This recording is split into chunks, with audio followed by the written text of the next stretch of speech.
नमस्कार बच्चों, मैं डिम्पल सैनी फिर से लेकर आई हूँ आपके लिए हिंदी की ऑनलाइन क्लास। तो आप सभी का हार्दिक अभिनंदन है आपकी इस कक्षा में।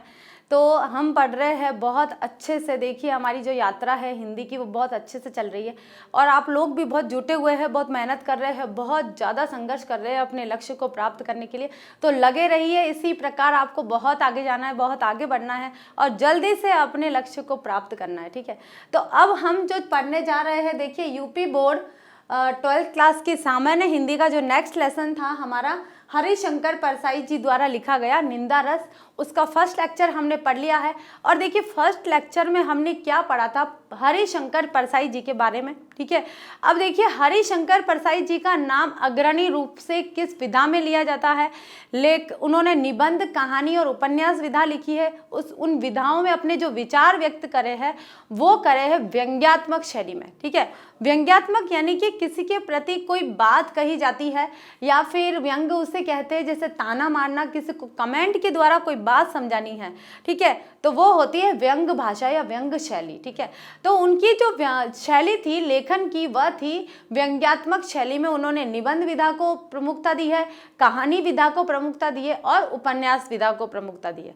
और आलोचनात्मक भी उन्होंने कई ऐसे निबंध लिखे हैं, तो आलोचनात्मक भी निबंध विधा के अंतर्गत ही आएंगे। तो इस प्रकार से हमने जो फर्स्ट लेक्चर था उसके अंदर हमने उनका जीवन परिचय, उनका लेखक परिचय और हमारा जो ये निंदा रस नाम का लेखन जो ये पाठ है उस पाठ को का परिचय हमने उसमें पढ़ा था। पाठ में पढ़ा था कि कुछ लोग ऐसे होते हैं जिनको निंदा करना बहुत अच्छा लगता है। निंदा यानी कि दूसरों की बुराई करना।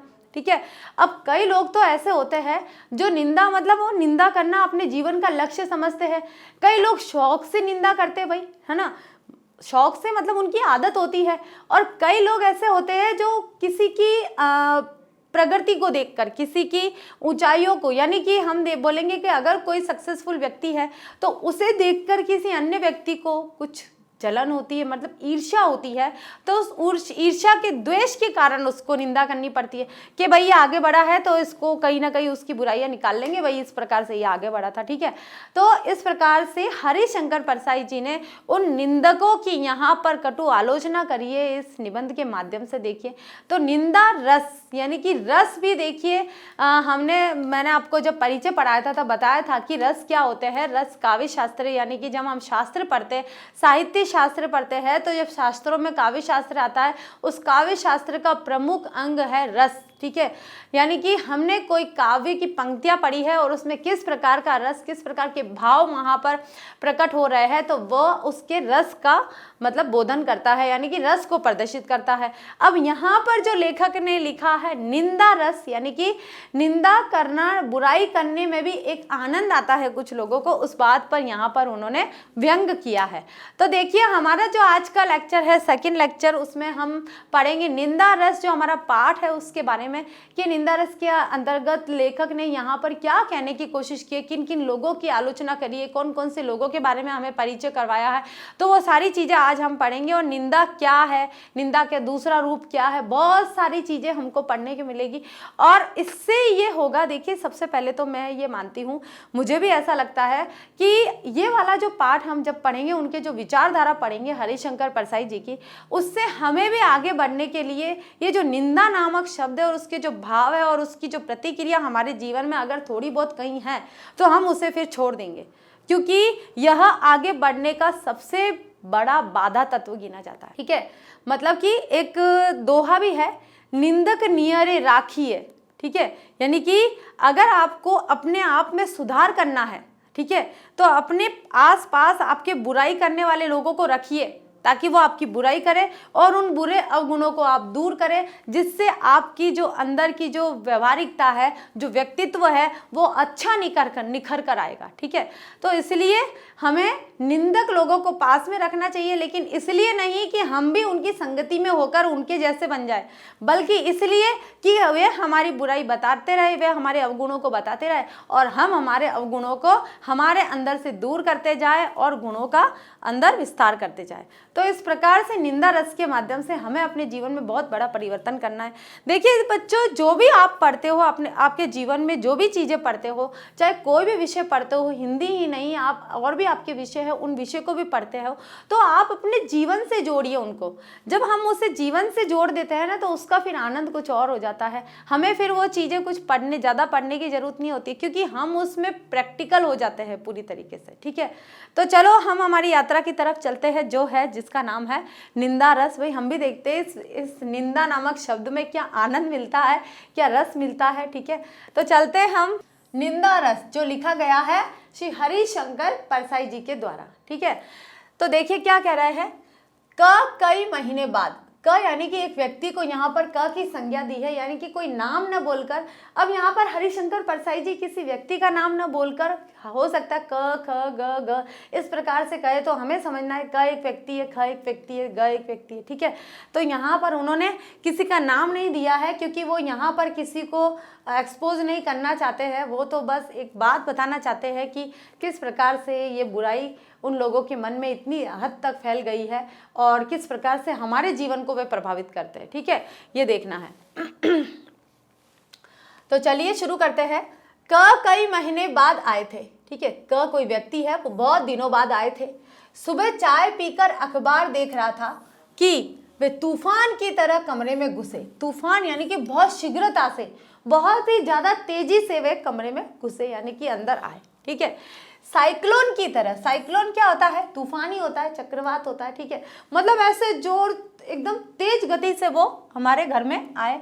साइक्लोन की तरह मुझे, यहाँ पर हम लिखेंगे तूफान। साइक्लोन यानी कि तूफान होता है। ठीक है, तूफान। तूफान की तरह मुझे अपनी भुजाओं में जकड़ा, तो मुझे धृतराष्ट्र की भुजाओं में जकड़े भीम के पुतले की याद आ गई। देखिए यहाँ पर धृतराष्ट्र की तरह, तो धृतराष्ट्र कौन थे? महाभारत में आप सभी को पता है कि जब कौरव थे, उन कौरवों के जो पिताश्री थे वो धृतराष्ट्र थे। जब युद्ध समाप्त हो गया था और कौरव हार गए थे और जो पांडव थे वो जीत गए थे, तो उस समय क्या हुआ था कि धृतराष्ट्र में एक रोष था, यानी कि गुस्सा था। ठीक है, क्यों? क्योंकि उसके जो पुत्र थे वो सारे मारे जा चुके थे। तो एक पिता का पुत्र के साथ जो संबंध था और जो प्रेम होता है वो सारा समाप्त हो चुका था। ठीक है, और उसके पुत्र जब सारे मारे जा चुके थे तो उन्हें बहुत दुख हुआ था, और वो दुख है ना एक गुस्से का रूप ले लिया था, एक रोष का रूप ले लिया था। ठीक है, एक जहर था वो एक तरह का। तो उन्होंने क्या करा कि भाई उन्होंने कहा कि मैं ना भीम को अपने गले लगाना चाहता हूँ। ठीक है, लेकिन सभी को पता था कि भाई धृतराष्ट्र भीम को अपने प्रेम से गले क्यों लगाएंगे। तो वहाँ क्या किया गया कि उन्होंने जब बोल दिया कि मैं पांडवों से मिलना चाहता हूँ और भीम को अपने गले लगाना चाहता हूँ, तो वहाँ पर क्या हुआ कि एक लोहे का पुतला बनाया गया। और जब धृतराष्ट्र जी, क्योंकि वो आंखों से अंधे थे, उनकी आंखें नहीं थी, तो वे जन्मांध थे, जन्म से अंधे थे वे।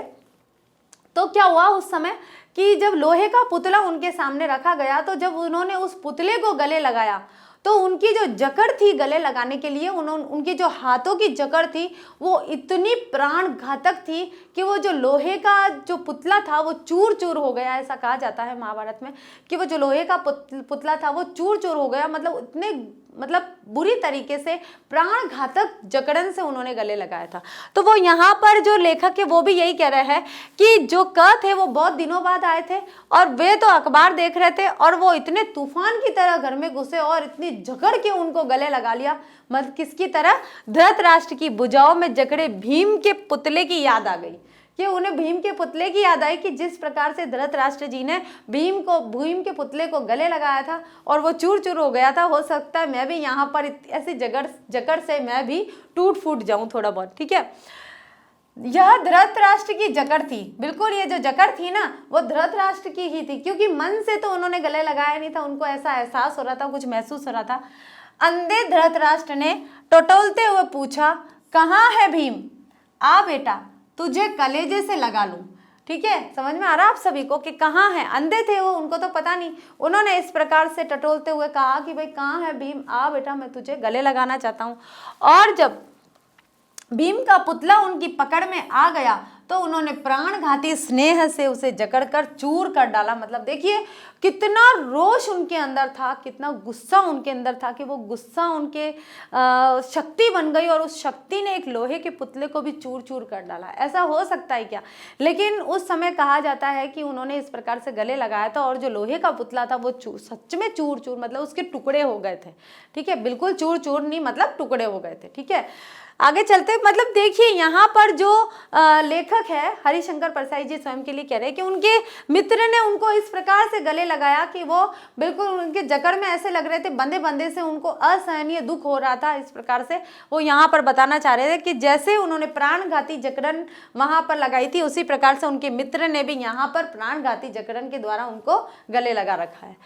आगे देखिए, ऐसे मौके पर हम अक्सर अपने पुतले को अंकवार में दे देते हैं। अंकवार यानी कि उनकी तरफ दे देते हैं, उनकी गोद में, उनके आगोश में दे देते हैं। ठीक है, हम अलग खड़े देखते रहते हैं। क से क्या में गले मिला, यानी कि क आए थे। लेखक क्या कह रहे हैं कि क से, यानी कि जो श्रीमान जी क थे, उनसे मैं क्या गले मिला, क्या मुझे उसने समेटकर कलेजे से लगा लिया? हरगिज नहीं। क्या मैं उनके गले लगा था या उन्होंने बहुत प्रेम से मुझे गले लगाया था? तो वो कह रहे हैं कि बिल्कुल नहीं। हरगिज का मतलब बिल्कुल नहीं। मैंने अपना पुतला ही उसे दिया।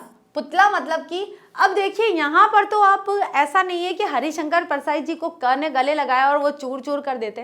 कहने की बात यह है कि हरिशंकर परसाई जी ये कहना चाह रहे हैं कि मैं अपने मन से उनके गले नहीं लगा था। अगर मन से लगता तो हो सकता मेरा मन वहाँ पर टूट जाता, खराब हो जाता। क्यों? क्योंकि वो उनकी जो जकड़न थी वो प्रेम भरी नहीं थी, स्नेह युक्त नहीं थी। ठीक है, वो तो उन्होंने तो बिल्कुल ही औपचारिकता, फॉर्मेलिटी के लिए उन्होंने मुझे गले लगाया था। ठीक है, लेकिन यहाँ उन्होंने कहा कि मैंने भी अपना पुतला, यानी कि अपने मन को और अपने स्नेह को एक तरफ रख के सिर्फ शरीर को आगे किया था। उस शरीर को ही उन्होंने गले लगाया था, यानी कि एक पुतले को ही, उसके अंदर किसी प्रकार के भाव वहां पर व्यक्त नहीं थे। पुतला इसलिए उसकी भुजाओं में सौंप दिया कि मुझे मालूम था कि मैं धृतराष्ट्र से मिल रहा हूँ। देखिए यहाँ पर क्या कह रहे हैं, धृतराष्ट्र से, यानी कि किसी ऐसे व्यक्ति से मिल रहा हूँ जो मुझसे रोष खाया हुआ है, मेरे प्रति उसके मन में क्रोध है, गुस्सा है। ठीक है, उसके मन में बुरे भाव है, तो वो धृतराष्ट्र हो गए। ठीक है, क्योंकि धृतराष्ट्र के मन में भी भीम को लेकर इसी प्रकार के भाव थे। तो वो ये कह रहे हैं कि मैंने अपना पुतला इसलिए उनकी भुजाओं में, मैंने यानी कि मन के भावों को और अपने स्नेह सिक्त दिल को मतलब एक तरफ रख कर और सिर्फ बिना मन के मैंने अपने शरीर को आगे किया था कि वो मुझे गले लगा ले, क्योंकि मुझे मालूम था कि मैं किससे मिल रहा हूँ, धृतराष्ट्र से, यानी कि जिनसे मिल रहा हूँ वे मेरे प्रति ईर्ष्या, द्वेष, यानी कि कई बुरे भाव रखते हैं। ठीक है, पिछली रात को एक मित्र ने बताया कि अपनी ससुराल आया है और ग के साथ बैठकर शाम को 2-3 घंटे तुम्हारी निंदा करता रहा। कि अगली रात को ही मुझे मेरे दोस्त ने बताया कि जो क है वो अपने ससुराल पिछली आया है, मतलब उसी दिन आया है, और ग के साथ बैठकर कोई श्रीमान जी दूसरे हैं उनके साथ में बैठकर और तुम्हारी निंदा करता रहा है, यानी कि तुम्हारी बुराई कर रहा था वो। अब भाई जो लेखक है उनको तो पता चल गया कि उनका मित्र जो क आया था वो पहले ही आ चुका है। ठीक है, और जब उन्होंने गले लगाया, जब सुबह वो दौड़ कर आए तूफान की तरह और उनको गले लगाया, तभी वो समझ गए कि भाई ये तो एक दिन पहले ही आए हैं और किसी और श्रीमान जी के साथ मिलकर मेरी कुछ बुराई कर रहे थे, गुफ्तगू कर रहे थे। तो वो उनको, लेखक ने उनके दोस्त को पहले ही बता दिया था, लेखक के मित्र ने उनको पहले ही ये सारी चीज बता दी थी, तो उनको तो पता था कि ये क यहाँ पर आया हुआ है। ठीक है, इस सूचना के बाद जब आज सवेरे वह मेरे गले लगा, यानी कि उन लेखक को पता था कि वह आए हुए हैं, और जब वह आज गले लगे तो मैंने शरीर से अपने मन को चुपचाप खिसका दिया, यानी कि मैंने सिर्फ पुतला, यानी कि शरीर को आगे कर दिया और अपने मन को पीछे कर दिया, और निसंदेह कटीली देह उसकी बाहों में छोड़ दी, और बिना संदेह, बिना किसी शक से मैंने सिर्फ अपनी बुरे, मतलब मेरे अंदर थोड़ी सी उनके लिए कड़वाहट हो गई थी, और वो जो कड़वाहट थी वो कांटे की तरह चुभती है थोड़ी बहुत, ऐसे है ना, तो वो मैंने अपना जो शरीर था केवल वही उनके सामने प्रदर्शित कर दिया, उनके सामने उनको सौंप दिया और अपने मन को मैंने एक तरफ रख दिया। ठीक है, तो यानी कि मैंने अपना सिर्फ पुतला दिया था, ठीक है, और कुछ नहीं दिया था, अपना मन मैंने उनको नहीं दिया था। भावना के अगर कांटे होते तो उसे मालूम होता कि वह नागफनी को गलेजे से चिपटाए हुए है। देखिए अब यहाँ पर लेखक कैसी बातें कर रहे हैं, ये व्यंग नहीं है तो क्या है कि भावना के कांटे होते हैं क्या। अब उनकी, क्योंकि लेखक की जो भावना है वो तो थोड़ी सी कटीली हो गई थी, उनके प्रति प्रेम वाली तो थी नहीं, क्योंकि उनकी बातें तो उनके मित्र ने पहले ही बता दी कि भाई तुम्हारा मित्र आया हुआ है, कोई क आए हुए है और वो अपने ग के साथ मिलकर आपकी निंदा कर रहे थे। तो लेखक का मन तो यहाँ ही कांटे कांटे हो गया उनके प्रति। अब वे आकर गले लगाते हैं तो वो जब वापस उनके भी गले लगते हैं तो क्या उनके बीच में जो भाव थे, इनके बीच में जो मतलब आचार व्यवहार था वो सही हो सकता है क्या? वो तो फिर चुपती बातों जैसा होता है, यानी कि कांटे बिखेरने वाला हो सकता है। तो वो ये कह रहे हैं कि अगर भावना के कांटे होते तो उसे मालूम होता कि वह नागफनी क्या होती है, एक ऐसा पौधा होता है और उसके अंदर छोटे छोटे कांटे होते हैं। तो हम जब भी उसको हाथ लगाते तो हमारे कांटे चुभ जाते हैं, मतलब उसको छूते ही कांटे चुभते हैं। उसमें ऐसा भी पार्ट कोई नहीं होता है जिसको हम थोड़ा सा भी इस तरह से पकड़ सके। तो वही कह रहे कि अगर भावना के कांटे होते, क्योंकि मेरी भावना तो चोट खाई हुई है और चोट खाई हुई होने के कारण मेरी भावना भी कांटे जैसी हो गई है, चुभने वाली हो गई है। अब अगर भावना के कांटे होते तो उनको पता चल जाता है तो नागफनी के कांटे को उन्होंने गले लगा रखा है, ठीक है, तो उनको पता चल जाता भाई कोई ना कोई बात है। छल का धृतराष्ट्र पर आलिंगन करे तो पुतला ही आगे बढ़ाना चाहिए। अगर कोई छल भरा धृतराष्ट्र, जो कपट भाव से कोई व्यक्ति अगर आपको गले लगाना चाहिए लगाता है, आपको एहसास हो जाता है कि कोई व्यक्ति आपके पास आया है और आपसे व्यवहार जो मीठा मीठा कर रहा है, छल पूर्वक कर रहा है, तो आप समझ जाइए कि उसके अंदर कपटता भरी है पूरी तरह से। और आप अपने मन को एक तरफ कर दीजिए और सिर्फ भीम के पुतले की तरह अपने पुतले को वहाँ आगे करिए कि हाँ आप सब वहाँ विराजमान है और वो सिर्फ पुतले से बात कर रहा है, ठीक है। आगे चलते हैं। पर वह मेरा दोस्त अभिनय में पूरा है। अभिनय का मतलब होता है नाटक, है ना, कि रंगमंच पर किस प्रकार से अभिनय करता है एक अभिनेता, उस प्रकार से कि मेरा जो मित्र था वो नाटक करने में माहिर था, ठीक है, माहिर है। उसके आंसू भर नहीं आए, उसके इतने से भी आंसू नहीं आए कि हम इतने दिनों बाद मिले हैं तो हमें वो जो दूरी अचानक से मिट गई है और जो खुशी के आंसू है वो तक नहीं आए। बाकी मिलन के हर्षोल्लास के सब चिन्ह प्रकट हो गए थे, लेकिन वो जो बहुत बड़ी हंसी दिखा रहे थे, दिखावटी हंसी, वो तो लेखक को सामने एकदम पता चल गई कि भाई इनके आंसू तक नहीं आए। क्योंकि जो सच्चा दोस्त होता है वो मिलने के बाद एक बार थोड़ा सा भावुक जरूर हो जाता है, क्योंकि उसको बहुत दिनों बाद आप अपने मित्र से मिले हैं तो भावुक होना वाजिब है, ठीक है, क्योंकि वो खुशी के कारण भावुक हो जाते हैं, बहुत दिनों बाद मिलते हैं। पर यहाँ तो जो लेखक के मित्र थे वो तो बहुत ही खिलखिलाकर हंस रहे थे, तो वो सारा उनको दिखावटी लग रहा था, क्योंकि उससे पहले ही एक मित्र ने उनके कानों में कुछ बात डाल दी, तो उस बात को लेकर वो सारी चीज उनको दिखावटी लग रही थी कि हर्षोल्लास के सब चिन्ह प्रकट हो गए।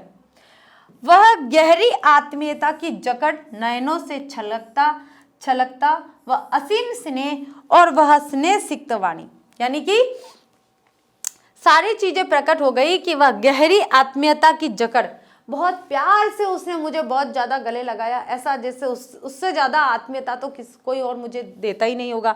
नैनों से छलकता वह असीम स्नेह, और आंखों में जैसे बहुत ही प्यार उसके भरा हुआ है मेरे प्रति, ठीक है, और वह स्नेह सिक्त वाणी, और वह बहुत ही मीठी मीठी मधुर वाणी से जब उसने लेखक के सामने अपने विचार प्रस्तुत करे, अपने आप को प्रस्तुत करा और अपने हाव भाव प्रस्तुत करे, तो लेखक यहाँ पर उनको कह रहे हैं कि ऐसा मतलब वो अभिनय दिखा रहे हैं ये सारी चीज करने का, क्योंकि भावुकता के लक्षण तो उनके अंदर कहीं मुझे नजर ही नहीं आए कि वे बहुत दिनों से मिले थे तो इस प्रकार से मुझे कोई नजर नहीं आया, लेकिन ये जो दिखावटीपन है वो मुझे साफ साफ नजर आ रहा था। आगे चलते हैं। बोला अभी सुबह की गाड़ी से उतरा और एकदम तुमसे मिलने चला आया। देखिए यहाँ पर वो अब एक व्यंग्यपूर्ण बात हो गई है, क्योंकि क तो पहले ही आ गए थे, लेखक के मित्र ने उनको बता दिया था कि अगली रात ही आ गए हैं, और ग के साथ आपकी बुराई कर रहे थे। अब यहाँ पर जो क है वो उनसे कह रहे हैं लेखक से कि मैं तो अभी सुबह की गाड़ी से आया हूँ और एकदम उतरते जस्ट तुम्हारे साथ सामने आ चला आया।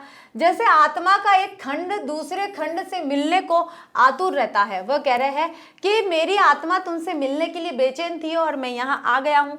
आते ही झूठ बोला कमबख्त, कल का आया है, यह मुझे मेरा मित्र बता गया था। अब लेखक को तो देखिए बता गया, अब यहाँ पर उनको और गुस्सा आ रहा है। क्यों आ रहा है? क्योंकि उनको तो पहले ही पता चल गया कि वो तो पहले ही आ गए, कल ही आ गए थे, और कल का आया आज मुझे देखो कितना बड़ा झूठ बोल रहा है कि मैं तो सीधा उतर कर गाड़ी से आया हूँ। ठीक है, इस झूठ में कोई प्रयोजन शायद उसका न रहा हो।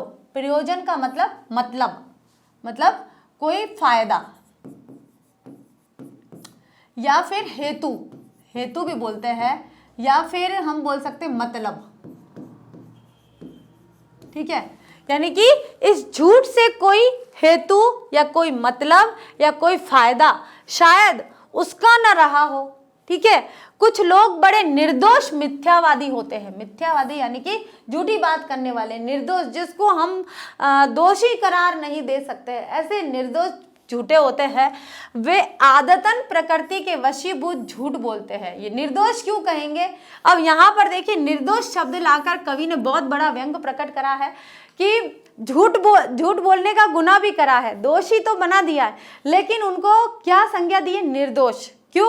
क्योंकि वो तो आदत से मजबूर है भाई, वे तो आदतन वहाँ उनकी वो झूठ बोलते हैं, उनको झूठ बोलने की कोई ट्रेनिंग नहीं मिली है, उनके तो खून में झूठ बोलना है, तो वो आदतन प्रकृति के वशीभूत हो गए हैं कि स्वाभाविक स्वभाव से ही वे झूठ बोलते हैं। तो उनको आप दोषी नहीं बोल सकते हो, आप उनको निर्दोष ही बोलेंगे। ठीक है, देखिए कवि ने किस प्रकार से यहाँ पर व्यंग प्रकट की है। आप सबको पता चल रहा होगा कि हरिशंकर परसाई जी का जो व्यंग्यात्मक शैली में लेखन कला है वो बहुत उत्कृष्ट शैली की थी, बहुत ही महान थी, वे अग्रणी थे। व्यंग्यकार शैली में जो लेखन कला के पक्ष अगर कोई बात करे कि कोई लेखक है तो लेखक तो बहुत है, लेकिन उन लेखकों में सबसे जो अग्रणी नाम लिया जाता है वो हरिशंकर परसाई जी का लिया जाता है। और वो ऐसे ही नहीं लिया जाता है, क्योंकि उनकी हर एक पंक्ति में आपको व्यंग नजर आएगा कि निर्दोष मिथ्यावादी होते हैं, वे आदतन प्रकृति के वशीभूत झूठ बोलते हैं। उनके मुख से निष्प्रयास निष्प्रयोजन झूठ ही निकलता है। निष्प्रयास यानी कि बिना प्रयास के, ठीक है, और निष्प्रयोजन बिना किसी फायदे के, बिना किसी मतलब के। ठीक है, ठीक है, निष्प्रयोजन बिना किसी मतलब के, यानी कि उनके मुख से जो झूठ निकलता है वो किसी प्रयास से नहीं निकलता, वो मेहनत करके नहीं, वो तो स्वतः निकल जाता है। क्यों? क्योंकि उनके स्वभाव में है भाई, उनकी आदत में है। वो अपनी देखो कोई भी चीज़ जब हम आदत में आ जाती है हमारी, तो वो उसको छोड़ना बहुत मुश्किल होता है, हम उस चीज़ को छोड़ नहीं सकते। कोई भी चीज़ हम जब हमें उसकी लत लग जाती है, तो लत का मतलब है आदत, और वो प्रकृति में हमारे स्वभाव में आ जाती है कि हमें वो चीज़ करनी है। ठीक है, और निष्प्रयोजन यानी कि बिना किसी मतलब के झूठ ही निकलता है, भले उस चीज़ का कोई अर्थ निकलता हो या नहीं निकलता हो, उनके मुख से झूठ ही निकलेगा। क्यों? क्योंकि उनकी आदत हो चुकी है। मेरे एक रिश्तेदार ऐसे हैं, वे अगर बंबई जा रहे हैं और उनसे पूछे तो वे कहेंगे कलकत्ता जा रहा हूँ। क्यों? क्योंकि उनकी आदत में हो गया है झूठ बोलना, अब वे सच बोल ही नहीं सकते, उनका स्वभाव हो गया है। ठीक बात उनके मुंह से निकल ही नहीं सकती। कभी बड़ा निर्दोष सहज स्वाभाविक मिथ्यावादी ही है। यानी कि यहाँ पर लेखक कह रहे हैं कि अगर झूठ बोल रहा है तो वो भी निर्दोष है, क्योंकि उसकी भी आदत हो गई है झूठ बोलने की। तो वे ये कह रहे हैं कि भी बड़ा निर्दोष है, सहज स्वाभाविक, यानी कि ऐसे ही स्वतः ही आराम आसानी से वे स्वाभाविक, यानी कि उनकी प्रकृति में ही झूठ बोलना लिखा हुआ है। आगे चलते हैं। वह बैठा मतलब फिर वो बैठे, कौन? महाशय जी श्रीमान जी वो बैठे, कब आए, कैसे हो वगैरह के बाद उसने की निंदा आरंभ कर दी।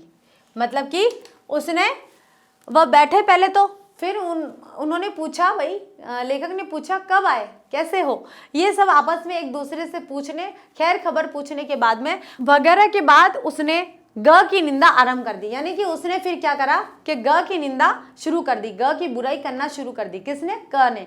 किसके सामने? लेखक के सामने। ठीक है, मनुष्य के लिए जो भी कर्म जघन्य है वे सब पर आरोपित करके उसने ऐसे गाढ़े काले तारकोल से उसकी तस्वीर खींची कि मैं यह सोचकर कांप उठा कि ऐसी ही काली तस्वीर मेरी ग के सामने इसने कल शाम को खींची होगी। यानी कि अब लेखक ये कह रहे हैं कि मनुष्य के लिए जो भी कर्म जघन्य है, यानी कि बहुत ही जो बुरे हैं, हम बोल सकते हैं बुरे हैं या अपराध के जैसे है, वे सारे के सारे ग पर आरोपित करके, मतलब वे सारे के सारे जो भी बुरे कार्य होते हैं, झूठ बोलना या निंदा करना या और भी बहुत सारी चीजें होती है, वो चीज सारे के सारे लेखक ने यहाँ पर ग पर आरोप कर दी। यानी कि ग ऐसा व्यक्ति है, वो सारी बुराइयां उसने ग पर थोप कर और उसने ऐसे काले गाड़े, यानी कि उसने कहा ये सब ग पर थोप दिया। यानी कि जो ग आए थे उन्होंने क्या करा कि सारी जितनी भी बुराई थी उन्होंने कहा सारी बुराइयां ग करता है भाई,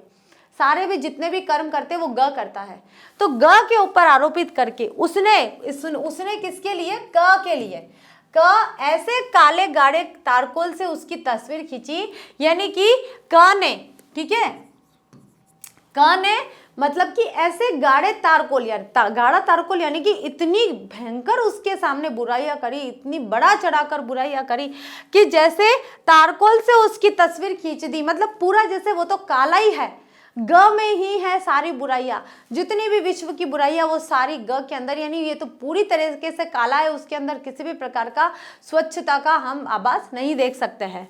खींची कि मैं यह सोचकर कांप उठा कि ऐसी ही काली तस्वीर, यानी कि जैसा उसने ग की बुराई यहाँ पर आज लेखक के सामने करी क ने, है ना, वैसी की वैसी बुराई अब लेखक कह रहे हैं कि जैसे तारकोल से उन्होंने मेरी तस्वीर खींची, वैसी की वैसी तस्वीर कल शाम को ग के सामने भी मेरी खींची है इन्होंने।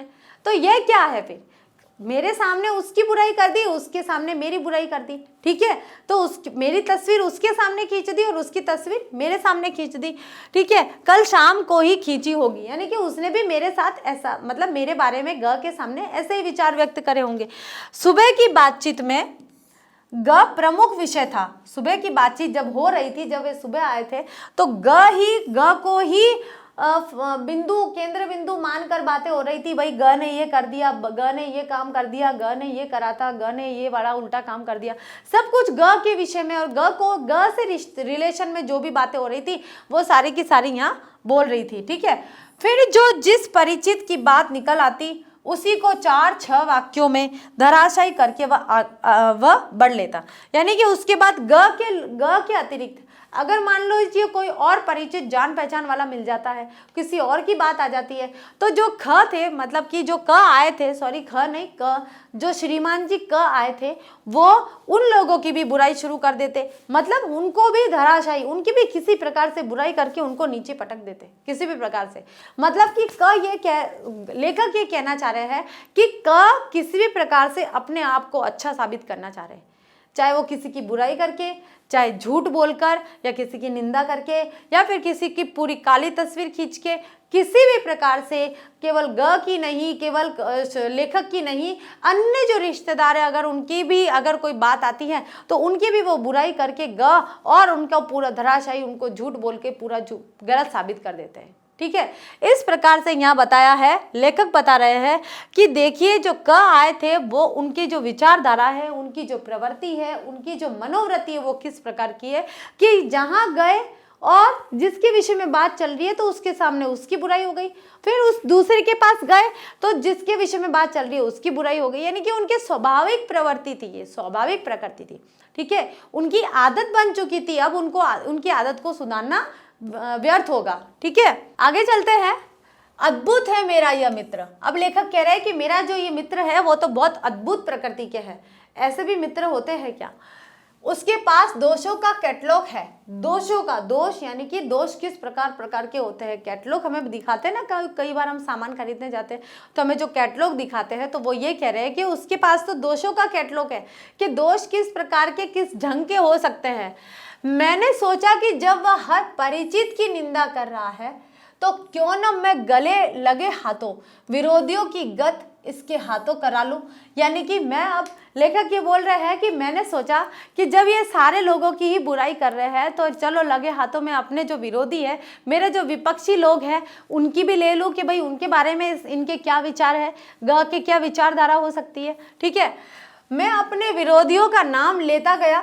लेखक एक एक नाम लेते गए और वह उन्हें निंदा की तलवार से काटता चला गया। ठीक है, लेखक को तो पूरी उम्मीद थी, पक्का पता था कि मैं जैसे ही अपने विपक्षी दलों की या मेरे जो विरोध में है उनकी बात करूंगा और तो उसकी भी निंदा करके उसको पूरी तरह से उसके सारे विचारधाराओं को यानी कि उनके सारी बातों को काटते काटते आगे चलते रहेंगे और मेरे विरोधियों का मुझे पता चल जाएगा भाई कौन कैसा है। ठीक है, जैसे लकड़ी चीरने की आरा मशीन के नीचे मजदूर लकड़ी का लट्ठा खिसकाता जाता है और वह चीरता जाता है, वैसे ही मैंने विरोधियों के नाम एक एक करके खिसकाए और वह उन्हें काटता गया। ठीक है, समझ में आया सभी को?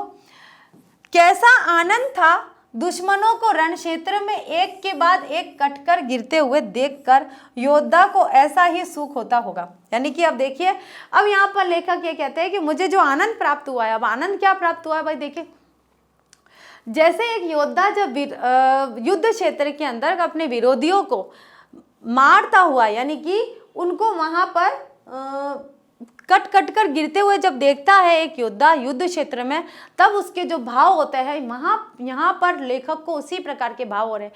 क्यों? क्योंकि लेखक अपने विरोधियों का नाम ले रहा है और जो उनके मित्र आए हैं वो अद्भुत मित्र है, विचित्र मित्र है, वो मित्र अपनी उनकी निंदा कर करके या उनकी बातें कर करके उनकी बातों से इस प्रकार काट रहे हैं कि जो लेखक को है वो ऐसा महसूस हो रहा है जैसे कोई योद्धा युद्ध क्षेत्र में अपने विरोधियों को कटते हुए जो सुख आनंद प्राप्त करता है ना, उस प्रकार का सुख यहाँ पर लेखक को हो रहा है कि विरोधियों की बुराई हो रही है, चलो अच्छा है, मुझे पता चल रहा है कि क्या क्या मैं और उनके बारे में सोचता था, ये तो उनसे भी ज्यादा है। क्योंकि जो है वो तो निंदा में माहिर है, वो तो निंदक है, क्योंकि वो तो निंदा करने वाले, आदतन निंदा करने वाले, बुराई करने वाले, झूठ बोलने वाले, उनके अंदर तो सारी बुराइयां भरी है, तो वो अपने विरोधियों को भी उनके हवाले करते जा रहे हैं।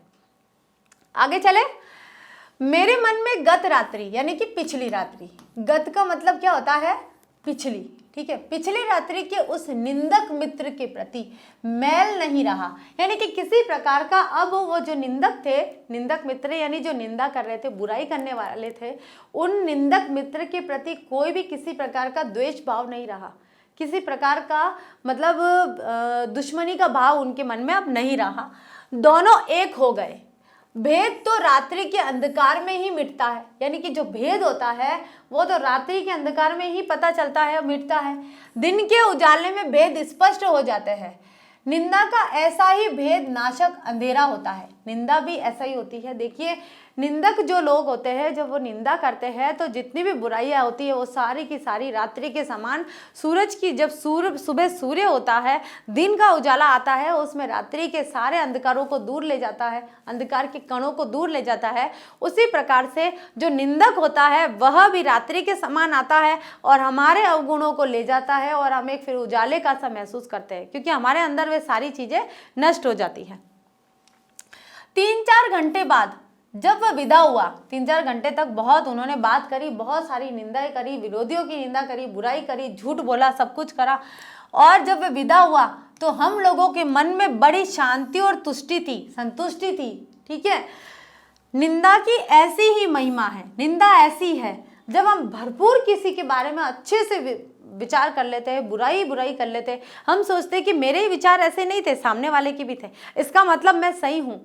ठीक है, और वह जिसके बारे में हम बात कर रहे हैं, निंदा कर रहे हैं, वह व्यक्ति सही में ऐसा ही है, गलत है, तो आज तो मैंने उसकी भरपूर बुराई करी, बहुत खुल के बोला उसके बारे में।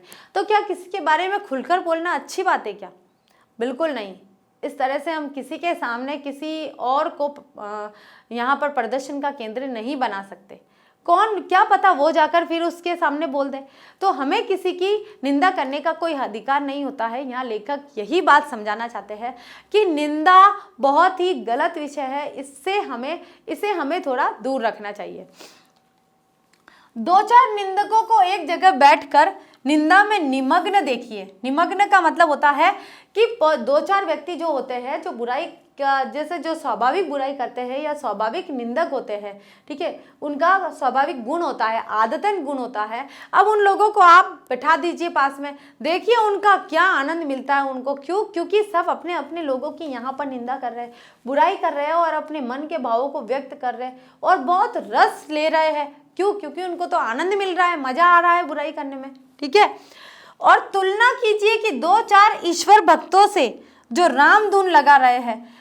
कुछ लोग तो, अब लेखक ये कह रहे हैं कि कुछ जगह तो ऐसे लोग बैठ जाए कि जो निंदा ही निंदा करते हैं, निंदक लोगों को बिठा दीजिए, और कुछ जगह ऐसे बिठा दीजिए जो ईश्वर भक्त है। अब फिर देखिए दोनों में कितना, जो राम धुन लगा रखा है, जो राम धुन गा रहा है उसमें, और जो निंदक लोग हैं उनमें क्या है, क्या अंतर है उनके अंदर। निंदकों की सी एकाग्रता, परस्पर आत्मीयता, निमग्नता भक्तों में दुर्लभ है।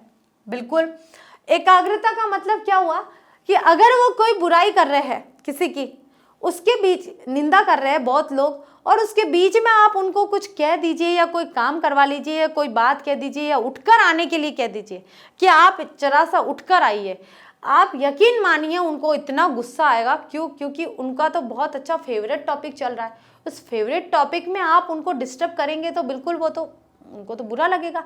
तो आप ये देखिए कि उनकी एकाग्रता कितनी है कि एक विषय को लेकर, एक बात को लेकर उनके मन में उस लक्ष्य को प्राप्त करना, एकाग्रता कि हम निंदा की उस सीमा तक चले जाए कि और कितनी बुराइयां, हम उस बुराई तक चले जाए कि जितनी बुराई हम कर सकते हैं ना उतनी कर लेंगे। तो ये तो हो गई एकाग्रता। परस्पर आत्मीयता, यानी कि अब जो बैठे हुए हैं उनमें परस्पर कितने आत्मा का मिलन है, यानी कि हम कहेंगे कि दोनों ये सब जो आपस में कितने एक होके बैठे हैं कि उन लोगों की बुराई कर रहे हैं, है ना, अपने भावों को व्यक्त कर रहे हैं, तो उनमें परस्पर आत्मीयता यहाँ पर दिखाई देती है। भक्तों में ऐसी आत्मीयता दिखाई देगी आपको, क्योंकि वे तो सिर्फ अपने राम धुन में लगे हुए, वो किसी की बुराई तो नहीं कर रहे, लेकिन हाँ एकाग्र नहीं बोलेंगे इतने, क्योंकि थोड़ा सा भी कुछ और बच गया तो उनकी राम धुन में खलल पैदा हो जाएगा। तो ऐसा खलल आप निंदकों के बीच में नहीं देख सकते, क्योंकि वो तो एकाग्रचित भाव से वहाँ पर निंदा करते हैं, वो किसी प्रकार का इधर उधर देखने का, इधर उधर उनका ध्यान नहीं जाएगा। क्यों? क्योंकि वे निंदा कर रहे हैं, अभी निंदक का काम कर रहे हैं। और जो उनके बीच में जो एकाग्रता और आत्मीयता है वो भक्तों के अंदर आप नहीं देख सकते हैं। जो भी रामधुन भक्त है, जो निमग्न होकर जो कार्य कर रहे हैं निंदा करने का, वो निंदा करने का कार्य ऐसा आप भक्तों के अंदर दुर्लभ हो जाएगा देखना, कि आप ऐसी एकाग्रता, ऐसी ध्यान मग्नता और ऐसी आत्मीयता आपको उन रामधुन भक्तों में नहीं मिलेगी। इसलिए संतों ने निंदकों को आंगन कुटी छवाए पास रखने की सलाह दी है। देखिए, ठीक है, क्यों? क्योंकि अगर आप ऐसे निंदकों को अपने आंगन में कुटिया के पास की छाया में बिठा कर रखेंगे तो क्या होगा, आपके अवगुणों को वो बताते जाएंगे, बुराई करते जाएंगे, और आप अपने अवगुणों को दूर करते जाएंगे और गुणों का अंदर समावेश करते जाएंगे, और एक दिन आप स्वच्छ हो जाएंगे, आपका मन स्वच्छ हो जाएगा, निर्मल हो जाएगा। इसलिए निंदक नियरे राखिए। ठीक है, आगे चलते देखिए, बहुत आनंद आ रहा है, हमें तो बहुत रस आ रहा है। कुछ मिशनरी निंदक मैंने देखे हैं। कैसे देखे हैं? मिशनरी निंदक, उनका किसी से बैर नहीं, द्वेष नहीं, वे किसी का बुरा नहीं सोचते, पर 24 घंटे वे निंदा बहुत पवित्र भाव में लगे रहते हैं। देखिए, अब मिशनरी क्यों कहा गया है निंदकों को? मिशनरी निंदक वे होते हैं जो आदतन स्वाभाविक रूप से उनके स्वभाव में, प्रकृति में ही निंदा करना है, झूठ बोलना है, तो उन्हें तो कहेंगे भाई मिशनरी निंदक। क्यों? क्योंकि उससे वे दुखी नहीं हो रहे हैं, उन्हें तो आनंद आता है। क्या लिखा है कि उनका किसी से बैर नहीं, कोई दुश्मनी नहीं है उनकी, किसी से कोई बैर भाव नहीं है, कोई द्वेष नहीं है, कोई ईर्ष्या नहीं है, बस उनकी आदत है निंदा करना, और वे करेंगे और उससे वे बहुत खुश रहते हैं। ठीक है, द्वेष नहीं है, वे किसी का बुरा भी नहीं सोचते, अब सिर्फ बुराई कर ली और छुट्टी हो गया उनका काम। ठीक है, वो किसी के लिए बुरा नहीं सोचते हैं और ना उनका बुरा हो रहा है। ठीक है, पर 24 घंटे निंदा बहुत पवित्र भाव में लगे रहते हैं, लेकिन 24 घंटे वे निंदा करने में बहुत आत्मीयता से लगे रहते हैं, पवित्रता रहती है। अंदर से वे निंदा करना मतलब बुराई करते हैं लोगों की, अंदर से उन दूसरों की अवगुणों को बताते हैं, और इससे उन्हें कोई किसी प्रकार का कष्ट नहीं होता है। उनकी नितांत निर्लिप्तता, निर्लिप्तता का मतलब होता है उसके अंदर घुल मिल जाना, उसके अंदर लपेट जाना, निंदा के अवगुणों में, यानी कि निंदा करने के कार्य में इतना लीन हो जाना कि किसी और चीज का उन्हें ध्यान ही नहीं रहता है। वे होते हैं आदतन स्वाभाविक निंदक। निष्पक्षता इसी से मालूम होती है कि वे प्रसंग आने पर अपने आप कर्म में की पगड़ी भी उसी आनंद से उछालते हैं। ठीक है, यानी कि वे ये कह रहे हैं कि निष्पक्षता, यानी कि वे किसी एक व्यक्ति के पक्ष में नहीं होते हैं। वे जो निंदक लोग होते हैं, जो स्वाभाविक निंदक लोग होते हैं, वे किसी के भी फेवर में नहीं होते, किसी का पक्ष नहीं लेते। इसलिए उनका कभी भरोसा नहीं करना चाहिए, क्योंकि वे स्वभावत अवगुणों का बखान करते रहते हैं। अभी आज एक दोस्त बनाया, फिर उस दोस्त का बखान वो दूसरे के साथ करेंगे, दूसरे का इसके साथ करेंगे, इसका तीसरे के साथ करेंगे। वो करेंगे ही, क्योंकि उनकी आदत है। इधर से उधर, उधर से इधर, ये डायलॉग तो आपने सबने सुना होगा। तो ये लोग कौन, ये वाली चीज कौन करते हैं? ये जो स्पेशल काम है, इतना इंपॉर्टेंट काम है, दुनिया का सबसे बड़ा, ये काम कौन करते हैं? निंदक लोग करते हैं। वे जो जिनके नेचर में निंदा करना है, जिनके स्वभाव में है। ठीक है, जिस आनंद से, यानी कि उसके बाद क्या था, निष्पक्षता से करते हैं कि वे प्रसंग आने पर अपने आप उस काम में लग जाते हैं। कोई भी बात आई, उस बात आते ही वे अपने काम में अपनी ड्यूटी समझ लेते हैं और उस ड्यूटी को निभाते हुए चलते हैं। जिस आनंद से अन्य लोग दुश्मन की निंदा के लिए है टॉनिक होती है। अब जो लोग दुश्मन की निंदा करते हैं, यानी कि जिस आनंद से, जिस रस से, ठीक है, अब उनके लिए क्या होता है, टॉनिक का काम करता है ये निंदक। उनको टॉनिक, यानी कि उनको थोड़ी सी ऊर्जा मिलती रहती है। अगर वे निंदा करेंगे तो उनको ऊर्जा मिलती रहती है, इसलिए वे निंदा करते रहते हैं। ट्रेड यूनियन के इस जमाने में निंदकों के संग बन गए हैं। इन ट्रेड यूनियन का जो जमाना है, जो ये बिजनेस जमाना है, इसमें तो जो निंदा करने वाले लोग हैं उनके यूनियन बन गया है, उनका संघ बन गया है। संघ के सदस्य जहां तहां से खबरें लाते हैं और अपने संघ के प्रधान को सौंपते हैं। प्रधान कौन? जो मेन होता है भाई, जो निंदक। ठीक है, यह कच्चा माल हुआ। अभी तो सिर्फ वह बात आई है, ठीक है, निंदा करने के लिए कोई टॉपिक आया है तो वो हो गया कच्चा माल। ठीक है, उसके बाद अब प्रधान उनका पक्का माल बनाएगा। अब क्या करेगा, उसके अंदर थोड़ी सी और बातें मिलाएगा, मसाला मिलाएगा। ठीक है, उसके बाद और सब सदस्यों को बहुजन हिताय मुफ्त बांटने के लिए दे देगा, और फिर वह सब लोगों को थोड़ा थोड़ा बता देगा, और बहुजन हिताय यानी लोगों की भलाई करने के लिए। और फिर देखिए निंदा का कितना बड़ा व्यापार हो जाता है, कितना बड़ा बिजनेस हो जाता है। ठीक है, तो हरिशंकर परसाई जी यहाँ पर जो निंदा की बातें कर रहे हैं, बहुत हंसी आने वाली भी है। कई बार मुझे भी बहुत हंसी आ रही है, मैं रोक रही हूँ कि देखिए किस प्रकार उन्होंने सटीक, उसमें अब जब हमने एक लेखक परिचय पढ़ा था तो क्या पढ़ा था कि उन्होंने ऐसे शब्दों का प्रयोग करा है कि जिससे आपको व्यंग का पता चल जाएगा कि ऐसे सटीक शब्दों का शब्द चयन में वे उन्हें महारत हासिल है कि कुछ शब्द ऐसे चयन कर लेते हैं जिससे उनमें उनकी शैली में व्यंग्यात्मकता झलकती है। ठीक है, ये फुर्सत का काम है, इसलिए जिनके पास कुछ और करने को नहीं होता वे इसे बड़ी खूबी यानी बहुत मजे से करते हैं। एक दिन हमसे एक ऐसे संघ के अध्यक्ष ने कहा, यार आजकल लोग तुम्हारे बारे में बहुत बुरा बुरा कहते हैं। ठीक है, एक संघ के अध्यक्ष ने हमसे कहा कि भाई आपके बारे में तो बहुत, तुम्हारे बारे में तो बहुत बुरा बुरा कहते हैं। तो हमने कहा आपके बारे में मुझसे कोई भी बुरा नहीं कहता। लोग जानते हैं कि आपके कानों के घुरे में इस तरह का कचरा मजे में डाला जा सकता है। मुझसे आपके बारे में कोई लेखक क्या कह रहे हैं, यहाँ पर जो संघ के अध्यक्ष हैं उन्होंने कहा कि भाई आपके बारे में लोग मुझसे बहुत बुरा बुरा कहते हैं, वही बहुत बुरा ही करते हैं, लेकिन वो उन्हें अच्छा साबित करने के लिए ऐसे कह रहे हैं कि भाई मुझे तो आपके बारे में कोई कुछ नहीं कह सकता, क्योंकि उन्हें पता है कि आपके कानों में ये कचरा आसानी से डाला जा सकता है, लेकिन मेरे कानों में ऐसा कचरा आसानी से नहीं डाल सकते हैं। इसलिए मुझे आपके बारे में किसी प्रकार की कोई बुराई नहीं करते, लेकिन आपके सामने करते हैं, इसलिए आपने मुझे बता दिया। यानी कि आपके कान कच्चे हैं, कहने का तात्पर्य हमारी बोलचाल की भाषा में है कि आप अपने कानों को इतना कच्चा और इतना सुलभ मत बनाइए कि हर कोई व्यक्ति आपके कानों में कुछ कहकर चला जाए और आप उसे मान ले। ऐसा नहीं होना चाहिए। हमें हमारे ईश्वर ने एक सोचने समझने के लिए बुद्धि नामक तत्व दिया है, उस बुद्धि नामक तत्व का उपयोग करना चाहिए। उस बुद्धि के सार्थकता का यह पहलू है कि जब हम बुद्धि से सोचने समझने की शक्ति को अच्छे से समझ ले, अच्छे से उसे चलाए, अगर हम इस सोचने समझने की जो मशीन है उसे चलाएंगे तो हम इन प्रपंचों में नहीं पड़ेंगे। हमें फिर ये निंदक और इन चीज़ों की कोई आवश्यकता नहीं है। हम फिर ऐसे ही स्वच्छ है, सरल है और स्वस्थ है। ठीक है, आगे चलते हैं। ईर्ष्या द्वेष से प्रेरित निंदा भी होती है, ठीक है। एक निंदा तो कैसी होती है, देखिए मिशनरी निंदक होते हैं, ठीक है, और एक निंदक कैसे होते हैं, ईर्ष्या द्वेष से प्रेरित जो निंदक होते हैं वो होते हैं। अब ईर्ष्या द्वेष क्या होता है भाई, देखिए मिशनरी निंदक तो वे होते हैं जो आदतन होते हैं, स्वाभाविक होते हैं, जिनका तो स्वभाव में होता है, जिसका काम ही यही होता है, ठीक है, ग्रुप बनाया और निंदा की, ठीक है। अब ये आते हैं कि ईर्ष्या, उसमें क्या होता है भाई, मिशनरी निंदकों में क्या होता है, वे किसी प्रकार से दुखी नहीं होते और न सामने वाले को दुखी करते हैं, उनका काम है और वही ये करके चले जाते हैं, ठीक है। अब ईर्ष्या द्वेष में क्या होता है कि भाई ईर्ष्या क्या होती है, जलन, कि भाई एक व्यक्ति है, मान लीजिए कि एक मोहन नाम का लड़का है, एक सोहन नाम का लड़का है, और मोहन अच्छे अंक प्राप्त कर गया, सोहन भाई पढ़ाई तो करता है लेकिन अच्छे अंक नहीं प्राप्त हुए, तो वो मोहन से ईर्ष्या रखेगा, यानी जलन का भाव रखेगा।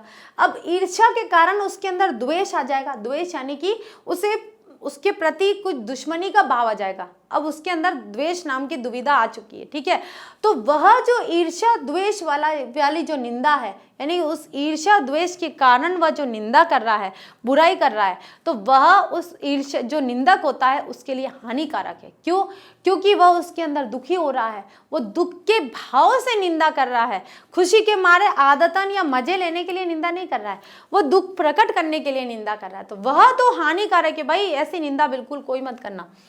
लेकिन इससे वह मजा नहीं है जो मिशनरी भाव से निंदा करने वाले में आता है, ठीक है।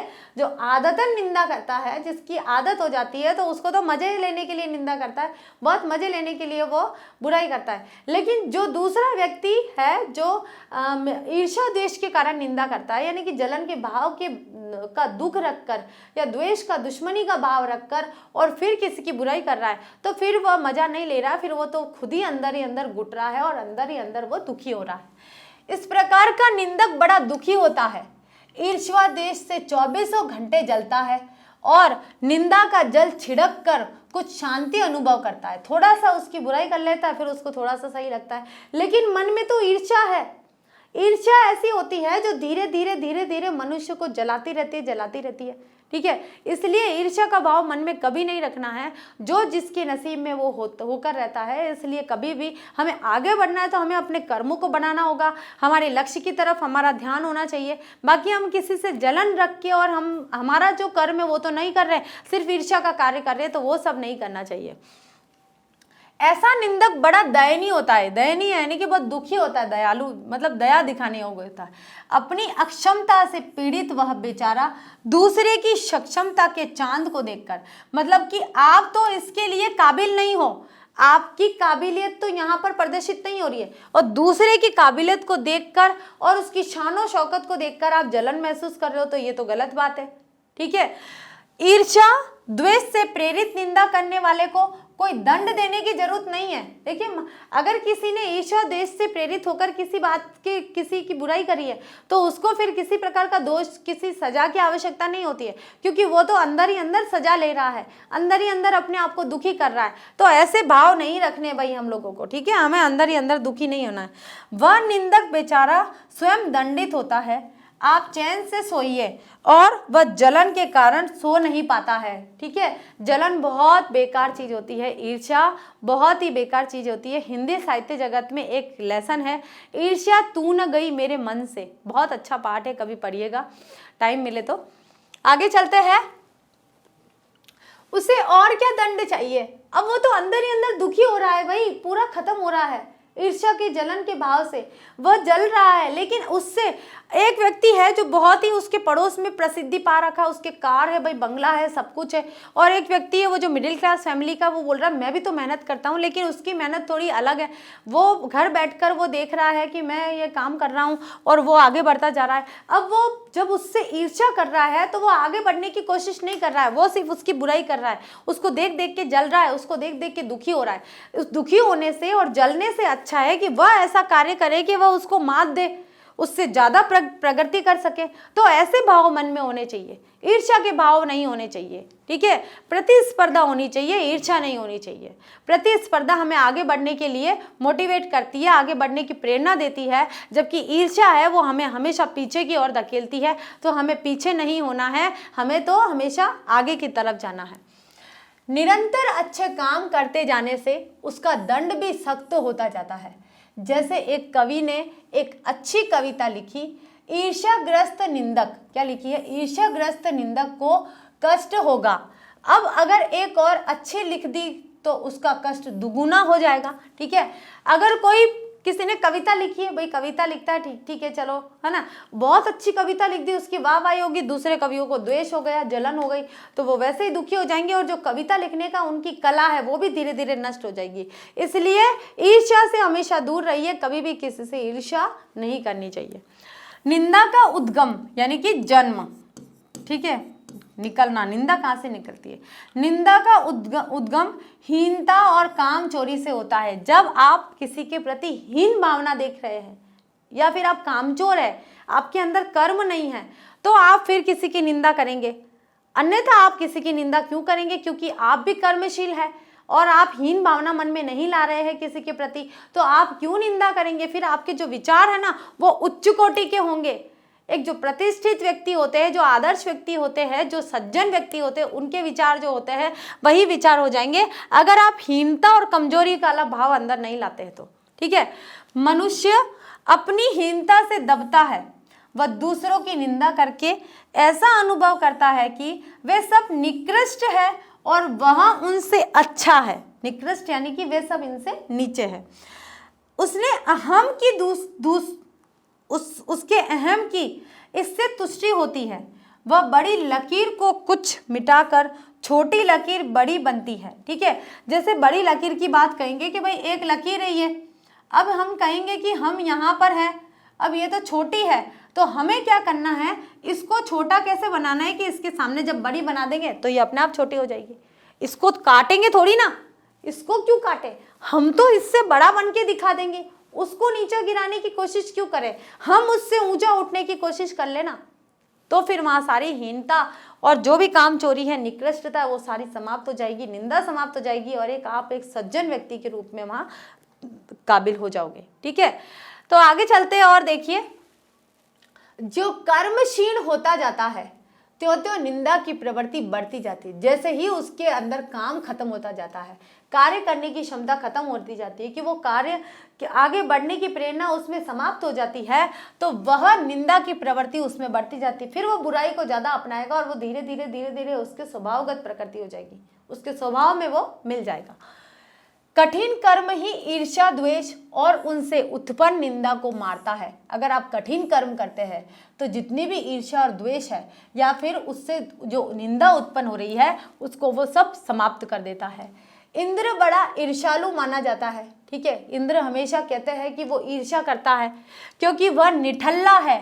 स्वर्ग में देवताओं को बिना उगाया अन्न, बे बनाया महल और बिन बोए फल मिलते हैं। ठीक है, इंद्र कहते हैं कि मैं तो वर्षा करता हूँ और फिर मैं ये सारी चीजें प्राप्त करता हूँ, लेकिन देवताओं को तो आसानी से बिना किसी काम के ही सारे फल मिल जाते हैं। ठीक है, इसलिए उन्हें ईर्ष्या होती है। अकर्मण्यता में उन्हें अप्रतिष्ठित होने का भय बना रहता है, कि वे कहते हैं कि मैं काम कर रहा हूँ तो भी मैं प्रतिष्ठित नहीं हूँ, तो मैं काम नहीं करूँगा तो कहीं मैं और अप्रतिष्ठित यानी कि मेरी प्रतिष्ठा का कभी किसी प्रकार से हानि ना पहुँचे, इसलिए इंद्र के अंदर ईर्ष्या बनी रहती है। इसलिए कर्मी मनुष्यों से उन्हें ईर्ष्या होती है। जो काम करते हैं ना, जो कर्मी मनुष्य होते हैं, उनसे इंद्र को हमेशा ईर्ष्या होती है कि कहीं वो अपने कर्म के द्वारा मुझसे आगे ना निकल जाए। निंदा कुछ लोगों की पूंजी होती है। पूंजी यानी कि सब कुछ होता है। अगर वे निंदा नहीं करे तो उनका जीवन यापन नहीं होगा भाई, तो निंदा सब कुछ होती है उनके लिए, वो ऐसा सोचते हैं। बड़ा लंबा चौड़ा व्यापार फैलाते हैं वे इस पूंजी से, यानी कि निंदा कर करके वे अपने समाज में इतने प्रतिष्ठित हो जाते हैं कि देखिए, समाज में प्रतिष्ठित व्यक्ति कौन होता है, जो कर्मशील होता है। ठीक है, जो सफल व्यक्ति होता है, जो सज्जन होता है। पर कभी कभी इसके विपरीत भी होते हैं भाई। अब ये तो हम बोल सकते हैं कि सकारात्मक भाव के व्यक्ति थे। अब हम जब नकारात्मक भाव के व्यक्तियों में आते हैं तो वे निंदक लोग तो सबसे पहले आएंगे। ठीक है, क्यों? क्योंकि वे बुराई कर करके समाज में फैल जाते हैं। जरूरी नहीं है समाज में अच्छे लोगों की ही प्रतिष्ठित होती है, समाज में बुरे लोगों की भी कोई प्रतिष्ठा होती है, उनका नाम होता है। जैसे अच्छे लोगों की तरफ इशारा करके कहा जाता है देखो वे जा रहे हैं, वे सज्जन व्यक्ति, तो किसी बुरे लोगों के लिए भी इशारा करके कहा जाता है देखिए वे व्यक्ति जा रहा है जो हमेशा किसी की बुराई करता है। तो प्रतिष्ठा तो हुई ना भाई, लोग तो जान रहे हैं उसे, उसके कर्मों के द्वारा जान रहे हैं। ठीक है, आगे चलते हैं। कई लोगों की प्रतिष्ठा ही दूसरों की कलंक कथाओं के पारायण पर आधारित होती है। ठीक है, कलंक कथाओं की यानी कि कई लोग झूठ फरेब करके उनको कोई कहानी, लोगों को कहानी बताते हैं कि ये लोग ऐसे होते हैं, ऐसे हैं, तो कई लोगों की प्रतिष्ठा तो इस प्रकार हो जाती है। बड़े रस विभोर होकर वे जिस तीस की सत्य कल्पित कलंक कथा सुनाते हैं और स्वयं को पूर्ण संत समझने की तुष्टि का अनुभव करते रहते हैं। वे ऐसा सोचते हैं कि हम तो महान व्यक्ति है, जो लोगों के बारे में दूसरे लोगों को अवगत कराते हैं। किसी के घर की कोई बात आई है, कोई ऐसा कोई लफड़ा हो गया है, या फिर हम कह सकते हैं कोई ऐसी वारदात हो गई है, तो उस वारदात को हम दूसरों को बताएं, या कोई ऐसी कहानी है उस कहानी को हम बताएं और उससे रस प्रदान करें, जिससे हम सोचें कि हम यहाँ पर बहुत सज्जन व्यक्ति है, संत है। देखिए हम सबको बताते हैं, भाई देखिए कल कोई एक वो वाली बात हुई, पड़ोसी में कोई ऐसा घटना हो गई, उस घटना को लोगों तक नहीं पता चली मान लीजिए, और एक व्यक्ति ने जाकर बोला भाई देखिए फला व्यक्ति के साथ फला ने ऐसा करा और ऐसा हो गया। अरे भाई मुझे तो बताया नहीं। भाई मैंने बताया सबको, किसी ने नहीं बताया, मैंने बताया। तो वह व्यक्ति सज्जन बन गया, संत बन गया कि मैंने सबको बताया है, ये कार्य जो महान कार्य है सबको बताने का वो मैंने करा है। तो क्या इस प्रकार के कार्य करने चाहिए? हरिशंकर परसाई जी के कहने का तात्पर्य है कि क्या हमें इस प्रकार की बुरी जो भी बातें ऐसे समाज में फैलानी चाहिए? गलत बात है, ये बुरी बात है, तो हमें इस प्रकार की निंदा में अपन स्वयं को सम्मिलित नहीं करना चाहिए, हमें इससे थोड़ा दूर रहना चाहिए। आप इनके पास बैठिए और सुन लीजिए, बड़ा खराब जमाना आ गया, तुमने सुना फला और अमुक अपने चरित्र पर आंख डालकर देखने की उन्हें फुर्सत तक नहीं होती। एक कहानी याद आ रही है, एक मतलब देखिए यहाँ पर क्या कह रहे हैं कि जैसे मैंने आपको यही बात बताई कि फला व्यक्ति के घर ये हुआ, फला व्यक्ति के घर ये हुआ, तो भाई हुआ तो हम क्यों बता रहे हैं, हम क्यों उसमें आनंद ले रहे हैं? तो यहाँ पर लेखक ये कह रहे हैं कि फला अमुक व्यक्ति, मतलब वे अपने अंदर तो झांक कर देख ही नहीं रहे कि हम क्या है, पर दूसरों को बताना चाह रहे हैं कि वे क्या है। तो हम दूसरों को बताने से पहले सबसे पहले हम अपने अंदर देखें कि हम क्या है। ठीक है, तो इस तरह की कोई किसी प्रकार की निंदा के कार्य में सम्मिलित नहीं होना चाहिए। एक कहानी याद आई है, एक स्त्री किसी सहेली के पति की निंदा अपने पति से कर रही है। ठीक है, मतलब एक स्त्री है, यहाँ पर एक स्त्री कोई एक अपनी एक सहेली होगी, उसके हस्बैंड की, उसके पति की जो निंदा है, उसकी बुराई अपने पति से कर रही है। ठीक है, वह बड़ा उचक्का दगाबाज आदमी है। ठीक है, बेईमानी से पैसा कमाता है।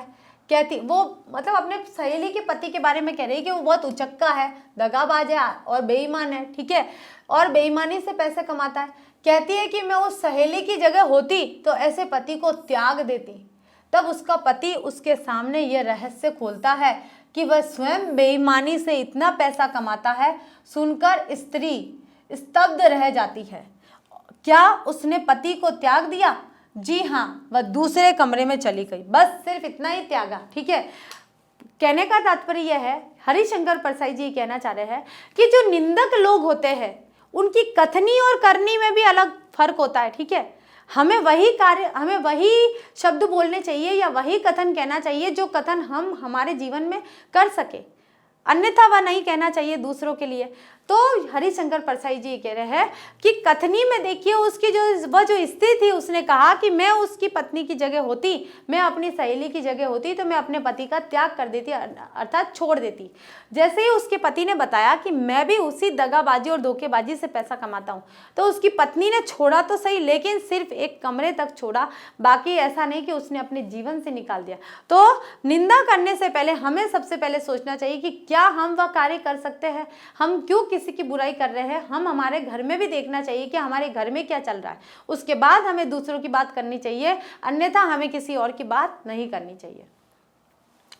कभी कभी ऐसा भी होता है कि हमें जो करने की क्षमता रही है नहीं है, वह यदि कोई करता है, यानी कि जो कार्य कोई और कर रहा है हम वो कार्य नहीं कर सकते और कोई और वो कार्य कर रहा है, तो हमारे पिलपिले अहम यानी कि हमारा ईगो, ठीक है, अहम को धक्का लगता है, हम में हीनता और ग्लानि आती है। ठीक है, तब हम उसकी निंदा करके उससे अपने को अच्छा समझकर तुष्ट होते हैं। ठीक है, मान लीजिए एक उदाहरण देते हैं हम, एक लड़की आईपीएस ऑफिसर बन गई, ठीक है, हम नहीं बन पाए, ठीक है, एक दूसरी लड़की है वो नहीं बन पाई, ठीक है, और उसकी जो सहेली है वो आईपीएस ऑफिसर बन गई, और वो शायद बन भी नहीं सकती, उसके अंदर इतनी क्षमता नहीं है, ठीक है, वो नहीं बन सकती। लेकिन क्या होगा, जैसे ही वो बन गई तो वो उसको देख के वो क्या, उसका जो अहम है, जो ईगो है, वो थोड़ा सा हर्ट होगा, यानी कि उसको धक्का लगेगा कि भाई मेरी सहेली मेरे ही तो साथ रहती थी, तो मेरी जैसी होनी चाहिए, वो इतनी ऊंची शिखर पर कैसे जानी चाहिए। तो वो क्या करेगी भाई, उसके अंदर थोड़ी सी उसके प्रति फिर हीन भावना आ जाएगी, वह उसको उसी रूप में अपना लेती है, तो फिर उनकी जो दोस्ती है वो बहुत आगे तक जाती है। लेकिन उसके अंदर थोड़ी सी हीन भावना आ जाएगी, क्योंकि वो ऊपर पहुंच गई और वो वहीं पर रही है। हीन भावना के साथ उसके अंदर ग्लानि आ जाएगी, ठीक है, घृणा करने लगेगी उससे वो, ठीक है, तब उसकी निंदा, यानी फिर वो उसकी दूसरी बुराइयों को लेकर दूसरों के सामने जाएगी और उनकी बुराइयां करेगी, और फिर सोचेगी नहीं मैं उससे बहुत हद तक, मैं तो सही हूँ, मैं ऐसा काम नहीं करती हूँ। उसकी होगी कोई अंदर की कोई बुराई, वो उन बुराइयों को करेगी। उस मित्र की मुलाकात के करीब 10-12 घंटे बाद सब मन में आ रहा है, अब कुछ तटस्थ हो गया हूं। सुबह तब किस मित्र की, क की, ठीक है, लेखक यहाँ क से मिले थे, क की बात वापस आई है कि अब मन में आ रहा है, अब कुछ तटस्थ हो गया हूँ। सुबह जब उसके साथ बैठा था तब मैं स्वयं निंदा करके काला सागर में डूबता उतरता था, कल्लोल कर रहा था। बड़ा रस है ना निंदा में। सूरदास ने इसलिए निंदा शब्द रसाल कहा है कि निंदा शब्द एक आम की तरह है, एक आम के मीठे फल की तरह ऐसा रस प्रदान करता है लोगों को। इसलिए ये कहा है कि यहाँ पर जो लेखक है वो कह रहे हैं कि सुबह जब मैं उसके साथ बैठा था और वो निंदा कर रहा था तो मैं भी उसके साथ निंदा में शामिल हो गया, तो उस निंदा नामक काले सागर में डुबकी लगा कर आया हूँ, मैं कलोल करके आया हूँ वहां से।